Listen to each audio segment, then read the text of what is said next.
अमृत सबको पीना है। हमारे कर्मों से हम अमृत प्रकट न करें, जहर ही प्रकट करें, लेकिन हमें लगता है कि अब हमारा ही प्रकट किया हुआ जहर हम न पिए, दूसरा कोई पी ले। कौन पिए? अब इतना विष आ गया कि वो धरती को जलाने लगा। देवता लोग चिंतित हो गए, कुछ न सूझा। ब्रह्मा जी के पास गए, ब्रह्मा जी ने कहा हम कुछ नहीं कर सकते। विष्णु भगवान के पास गए, विष्णु भगवान ने कहा हम भी कुछ नहीं कर सकते। निकम्मो, तुम्हारे कर्म से तुमने जहर पैदा किया, हम क्या करें? अब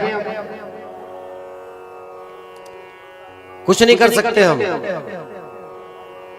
लेकिन एक युक्ति जरूर बता रहे हैं। विष्णु भगवान ने युक्ति क्या बताई कि देखो, सुनो, इधर आओ, चुपचाप शांति से सुनो।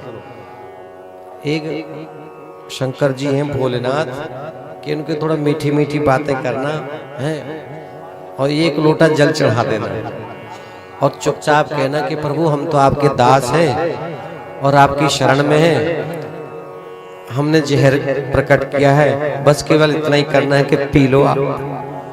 बस इतना ही कह देना, पहले तो दास्ता दिखाना, बाद में कहना कि जहर पियो अब। तो देवतागण गए कि महाराज अब ये जहर तो जला रहा है, विष तो जला रहा है प्रकृति को, अब आप ही कृपा करो। शिव जी ने कहा क्या करना है? कुछ नहीं महाराज, वो पी लो। देखो,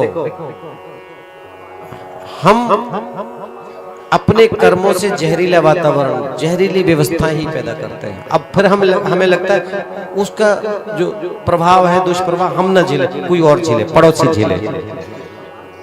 और तुम्हारे कर्म से नहीं, किसी और के कर्म से किसी ने अमृत पैदा किया, तो तुम्हें लगता है अमृत है तो उसका भी हिस्से का है, तो मुझे मिलना चाहिए, और मेरे कर्म का जो जहर है वो पी ले।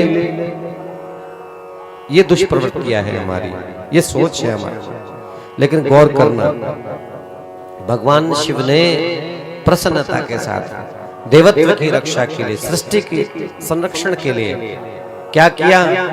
विष का पान कर लिया। और विष पान जब भगवान शिव ने किया है, अपने गले में रख लिया विष। अपने इष्ट देव राम, नीचे रा और ऊपर मां का ढक्कन लगा लिया और बीच में जहर गले में रख लिया पीकर। ध्यान रहे, जिसने अमृत पिया वो सब के सब देव कहलाए, लेकिन दूसरे के हिस्से का जहर भी जिसने पिया वो देव नहीं, महादेव कहलाया।